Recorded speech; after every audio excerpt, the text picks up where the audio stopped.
Bismillah ar-Rahman ar-Rahim. Salam alaikum wa rahmatullahi wa barakatuh. Que la paix soit avec vous, où que vous soyez, qui que vous soyez, soyez bénis.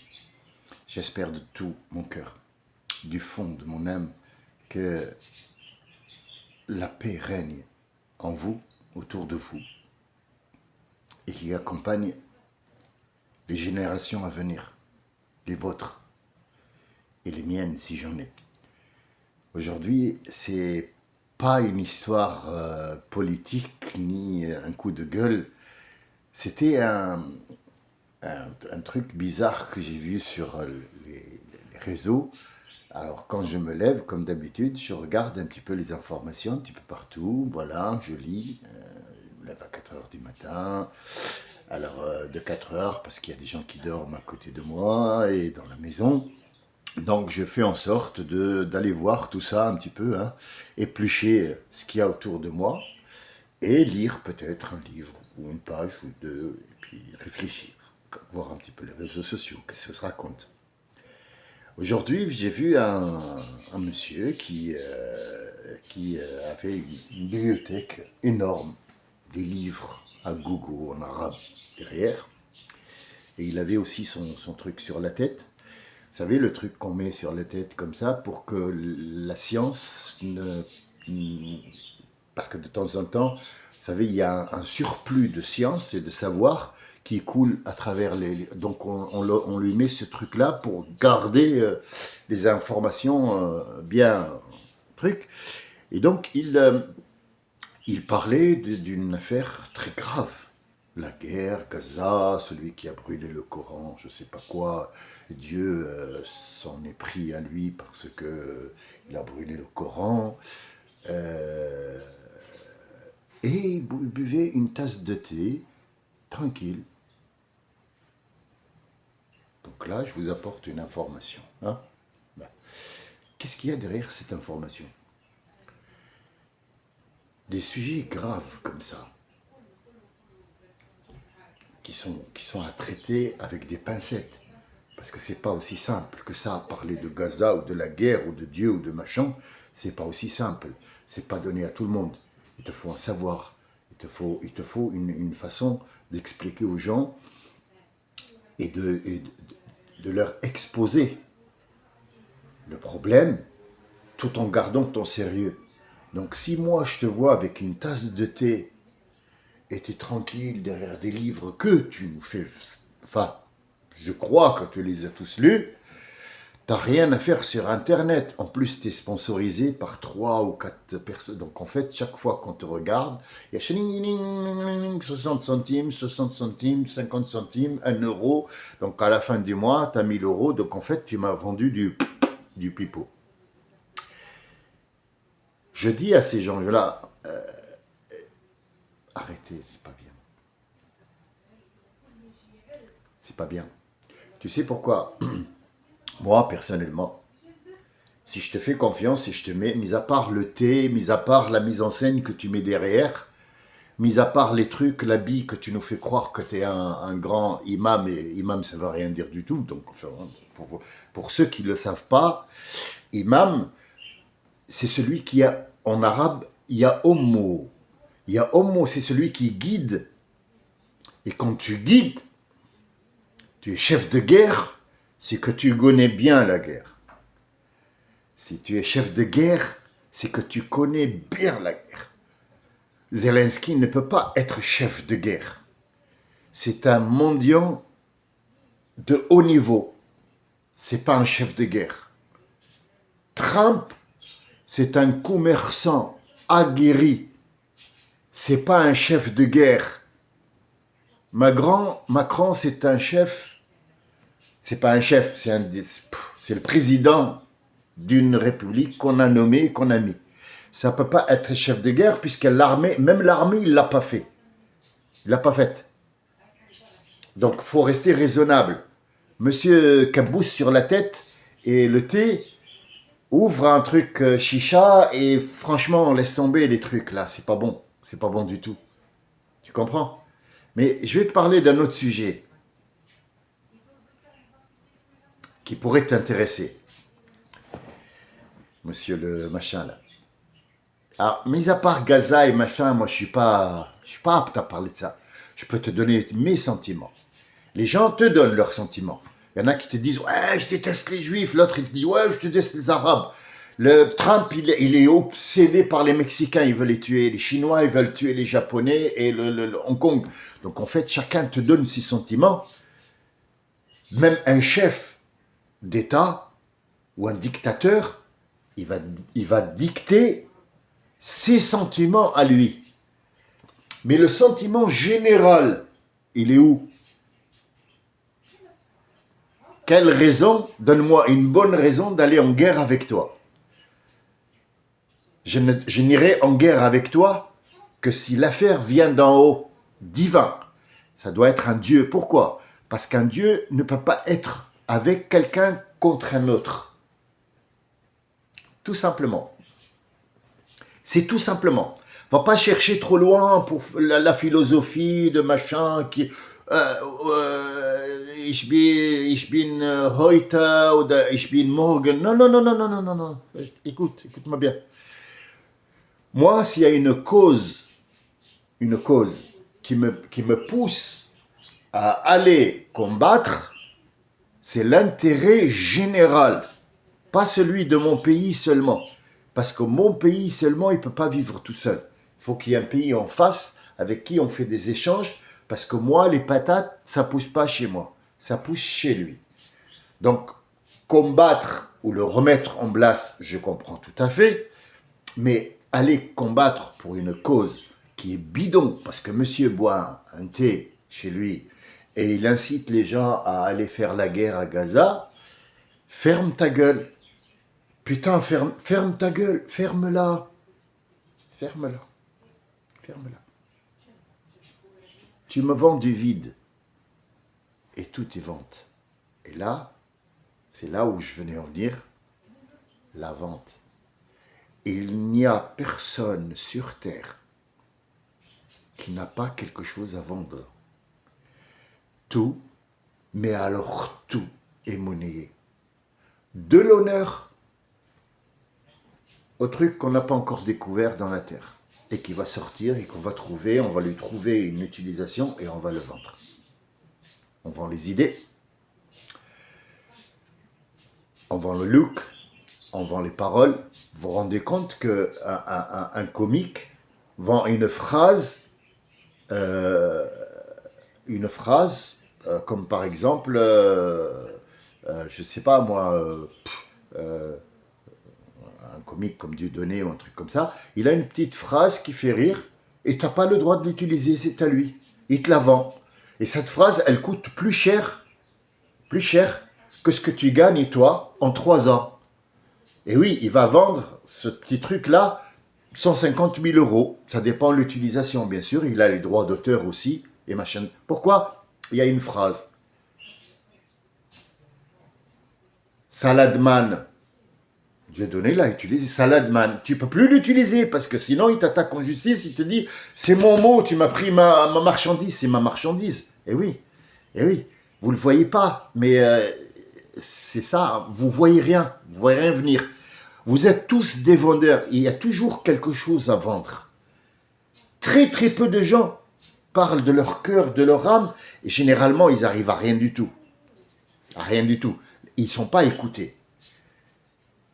La preuve en est, moi, j'ai pas envie d'ailleurs qu'on m'écoute, de toute façon, j'ai 50 personnes qui me suivent, c'est tout. J'échange avec eux, des coups de gueule, des informations, des trucs, mais pour vendre, je ne vendrai rien, parce que je ne veux pas vendre. Je veux une cause noble, qui sert tout le monde. Donc je peux te parler 50 ans des juifs, parce que moi je suis nord-africain, mais je peux aussi, comme étant juif, te parler des machins. Et comme étant chrétien, voilà. Et donc, je te vends la haine, je te vends les rires, je te vends la colère, je te vends il y a toujours de la vente. Il y a toujours de la viande. Il n'y a jamais eu quelque chose qui a été donné gratuit. Les anciens faisaient des échanges aussi. Très peu de gens donnaient des choses gratuites. Si la vie, c'est comme ça, on ne peut pas échanger grand-chose. Je ne dis pas que les gens doivent donner gratuitement, mais c'est abusé. Et parmi tout ça, Il y a par exemple, j'ai choisi comme ça ce matin, je regardais en fait quelqu'un qui goûtait c'était en Argentine, c'est un truc à la télévision sur la 5, euh, voyage, comment, euh, invitation au voyage, Linda. Et donc c'était en Argentine. C'est un vendredi, on est vendredi, je pense, le 3 janvier. Vous trouverez le replay, vous verrez, en Argentine. Et donc, il nous montrait comment faire les trucs. C'est très court comme ça, hein. Et donc, il s'est servi du vin de chez lui, de l'Argentine là-bas. Il se faisait sur le truc. Bon, bah, c'est de la vente aussi. Elle te vend un voyage, hein. Elle te pousse à aller découvrir l'Argentine parce qu'il doit te faire un plat et ainsi de suite. Et il a goûté le vin. Donc, en fait, quand j'ai vu ça, ça m'a fait rire parce qu'en fait, c'est un sujet de conversation qui existe depuis longtemps et que j'ai traité, enfin, traité, oulala, le mot il est grand, traité, non, non, non, dont j'ai parlé, pardon, excusez-moi, parce que traité, ça nous emmène à autre chose. Et alors, pour terminer, quand il a bu le vin, il a fait comme ça avec les yeux. Donc en fait, déjà, c'était pas bon, mais après, il a commencé à dire oui, parce qu'il y a des trucs dedans, machin. Nous, on ne va pas analyser le monsieur. Le monsieur, il a été clair dans ses mimiques, clair et net. Il y a des gens qui ont vu ça, il y a des gens qui étaient occupés à autre chose. Donc, en fait, l'image et machin, hein, il faut savoir que dans la télé, quand je suis à gauche comme ça, je suis plus visible qu'à droite. Eh oui, demandez-le, posez la question, cherchez sur Internet, allez voir comment ça se passe à la télé. Il y a des gens qui se battent pour avoir la place ici, là, ici. Cette place-là est plus visible. C'est fou, mais c'est comme ça. Donc en fait, la personne qui est très importante, sur laquelle on veut attirer l'attention, que ce soit une image ancienne ou quoi, elle doit être à cet endroit-là ou alors à cet endroit-là. Au milieu, il n'est pas trop intéressant, ou alors ce qu'il dit va être intéressant, parce qu'il n'a pas de mouvement. On cherche toujours le mouvement, et le mouvement, il est de ce côté-là. Celui-là, il réceptionne tout ce qui est logique.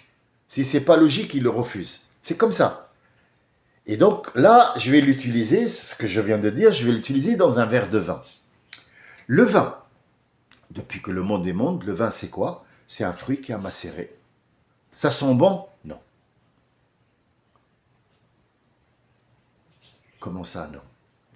Des gens qui viennent d'Amérique et machin pour acheter le vin. C'est une connerie. Le vin, c'est du vinaigre. C'est un fruit qui a macéré. C'est un fruit qui a macéré. Tout ce spectacle de je sens les arômes du machin et puis on sent les fruits du bois. Écoute, viens, je t'explique. T'as déjà senti ta merde? Non? Eh ben c'est pareil. C'est du vin. Qu'est-ce qu'il y a dedans? Qu'est-ce qu'on cherche? Alors, je vais vous expliquer les Nord-Africains comment, en général, ils boivent du vin. Ils prennent et vite, il va chercher quelque chose pour manger. Qu'est-ce qu'il cherche? Il cherche l'ivresse. Vite. Il sait que c'est pas bon. La bière, à la limite, ça passe. La première gorgée, sinon c'est du blé, on sent le malt. Voilà, c'est un petit peu, voilà, mais dès qu'il y a des picotements, c'est bon, ça y est, tout va bien. Tout va bien dans le meilleur du monde, on commence à rigoler, on se détendre. Donc, ce que cherche l'Européen en général, ou celui qui boit du vin, c'est cette détente. Aucun ne me fera croire que le vin sent bon.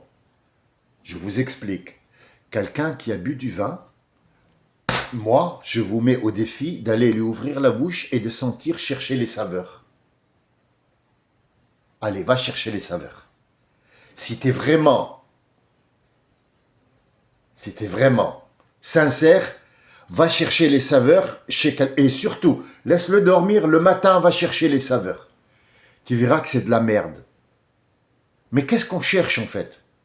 Alors, le Nord-Africain en général et les trucs, ils le boivent, mais vite, hop, on peut changer le goût, donc ils cherchent, comme je t'ai dit tout à l'heure, l'ivresse, vite. Vite, l'ivresse. Pour quelle raison? C'est pas notre sujet aujourd'hui. Pour quelle raison on cherche l'ivresse? Mais le Français, il va chercher, par exemple, et c'est connu, les Français, ils ont un truc culinaire qui est extraordinaire. Il ne faut pas le nier. C'est le pays de la gastronomie. Mais comment c'est devenu le pays de la gastronomie? Le Français va chercher, au-delà de l'odeur qui est désagréable, il va chercher quelque chose. Donc il défie le premier obstacle qui est l'odeur qui gêne pour aller chercher un goût qu'il se fabrique ou alors que son palais a l'habitude de chercher. Par exemple, nous, les Nord-Africains, on fait des andouilles. Mais nos andouilles à nous, il faut qu'ils soient lavés. Et puis après, on met de la viande dedans. La viande, elle est lavée. Vous n'avez même pas idée. Et puis après, on fait, ça s'appelle l'osben, des andouilles. Le Français fait des andouilles et il laisse cette odeur de merde pour avoir ce goût de merde. Est-ce que moi je peux? C'est pas une question de religion, de culture, mais je pourrais pas parce que j'ai pas l'habitude. Il va chercher ce minster ou ce maroilles qui tue. Quand tu le sens, la preuve c'est que quand quelqu'un pue des pieds, tu le supportes pas. Et pourtant, on vient t'apporter des pieds qui ont macéré pendant 7 ans. Ça s'appelle le maroilles ou le minster chez les Alsaciens. Et ils font avec de la tartiflette. Et donc, quand tu rentres dans une maison et que tu sens ça, tu dis putain de merde. Il y a un mort ou quoi? Ils te disent non, c'est le repas. Et donc, ils vont chercher après ce petit fromage dans la bouche avec les pommes de terre et avec le hallouf, les charcuteries, qui lui aussi a une odeur entre les doigts. Ça sent. Et ils sont contents. Pourquoi? Tout ça est couvert par cet alcool. Cet alcool, l'Européen va chercher cette ivresse qui vient petit à petit, il va se détendre. Il va chercher un moment où il va passer du bon temps. Puis après, s'il faut, il va danser, il va rigoler. Le lendemain, il aura une tête comme ça, et puis à mort. Mais au moins, il a des saveurs. Donc, en général, ce que je voulais vous dire, c'est que entre ce qu'on vous dit et la réalité que vous connaissez, parce que je ne vous apprends rien, c'est une réalité que vous connaissez, il y a une très grande différence. Manger pour vivre ou vivre pour manger. Je vous donne un autre exemple, très court. Les Tunisiens, par exemple, si c'est pas rouge, sang, il ne mangera pas. Des pâtes rouges, de la sauce rouge, du pain rouge, des piments rouges, tout est rouge. Si c'est pas rouge, il ne mange pas. Et si vraiment il est obligé de manger, il faut que ça soit fort. De l'hrissa. Pourquoi? Parce qu'en fait, quand il mange, la bouche brûle. Et tout ce qu'il mange après, il a l'impression que c'est très bon. Mais en fait, qu'est-ce qui est bon? C'est le gros morceau de pain. Alors, du khoubz alors. Le khoubz, le pain, c'est partout. Hein. Attention. Couscous avec du pain, des pâtes avec des pains, le khoubz avec des pains, shorba avec des pains, des frites avec des pains, un casse-croûte. Un casse-croûte, normalement, il y a du pain dedans, il y a du fromage, il y a un petit peu de charcuterie. En fait, c'est un mélange. Vas-y, des frites, vas-y. Vas-y, des frites avec des khoubz, des pains. C'est bon, le harissa. Et puis après... Et la mort va... Ah, qu'est-ce qu'il y a? Ah, j'ai bien mangé. Ah, putain. Tiens, il n'y a pas de goût. Il mange parce que c'est un glouton. Il faut qu'il y ait un gros truc qui descend par là, en fait. Il la gloute, et quand elle descend par là, ça donne une... Et là, ça brûle. Ça brûle. Il a plus de... Rien, ça brûle. Donc, il a l'habitude, et c'est ça qui cause problème. Nous passons à nos amis les Algériens. Ma mère est algérienne, il n'y a pas de piment. C'est peut-être fade pour quelques-uns, pour eux c'est très bon, mais c'est la même chose sans rougeur, sans tomate. On passe au marocain, il n'y a pas quelque chose qui ne peigne pas dans l'huile. Ou alors on met tout dans un tagine et on ferme. Et on dit, qu'est-ce que c'est bon. Tout, vas-y. Vas-y, mais. On n'a pas, ou on connaît plus ce que ça veut dire une carotte. On ne sait plus ce que ça veut dire un navet. On ne sait plus ce que ça veut dire un morceau de viande. On ne prend pas le temps de savourer. Ou c'est l'extrême. On va se brûler la bouche. Et l'huile, on baigne dans l'huile. Ou on cherche tout ce qui est pourri pour aller fouiner dedans. Puis après on dit, oh moi j'aime pas trop, ça sent pas bon hein, votre truc là, le couscous. Comment te dire Alors d'une façon polie, ferme ta gueule, parce que là tu étais en train de manger une andouille et tu sens le vin pourri. Alors l'histoire de ça sent pas bon, faut pas me la raconter à moi. Non, non, tout simplement. C'était aujourd'hui un petit peu une ouverture de discussion. J'ai encore rien dit sur ça. Il y a des millions de choses à dire sur la bouffe. En fait, ce que je voulais vous dire, est-ce que tu manges pour manger ou est-ce que tu distingues ce que tu manges ou est-ce que tu cherches une ivresse quelque part? Cette ivresse ne se trouve pas que dans le manger, ne se trouve pas que dans l'alcool. Il y a l'ivresse du pouvoir. Il y a l'ivresse d'être con. Il y a l'ivresse du mensonge. Vous savez qu'il y a des menteurs professionnels. Vous savez qu'il y a des cons professionnels. Oui, oui, il est engagé pour être con. C'est fou, mais ça existe, ça se vend. Tout se vend. Tout se mange. Mais est-ce qu'on a pris le temps de savoir ce qu'on mange et pourquoi on le mange et pourquoi on l'achète? J'aurais aimé plus de temps. Je vois que j'ai pris 22 minutes de votre temps, c'est énorme. Pour à la fin, même pas commencer à parler de ce sujet, que je reprendrai si vous voulez bien, parce que j'en ai besoin. J'ai besoin de m'exprimer sur ce sujet-là et de passer un message, pas aux jeunes parce qu'ils ne m'écoutent pas, mais à mes amis, à mes abonnés qui comprennent. Et peut-être que l'un d'eux va trouver un sourire, il va trouver une certaine vérité qui peut-être refusera parce que lui-même boit du vin, mais qui ne niera pas, qu'il ne va pas nier. Vous allez voir qu'on se fabrique une vie de merde. Excusez-moi d'avoir utilisé ces termes. C'est pas volontaire, mais c'est le mot qui a envahi notre vie. Nous vivons une vie de merde, malheureusement. Je vous remercie de m'avoir écouté. Je vous dis peut-être à bientôt. La prochaine fois, je vous parlerai du qaddid. Alors là, c'est l'invention gravissime. C'est une invention, vous allez voir, mais c'est un commerce, mais c'est fou, Et on le sait, mais on ne le regarde pas. On préfère l'ignorer. Alors moi, je ne vais pas vous ignorer parce que je vais vous souhaiter une très bonne journée. Et je vous dis shalom, shalom, salam, salut, à bientôt, Inch'Allah. Et puis à la prochaine fois, peut-être que ce sera plus rigolo, on va dire. Salam.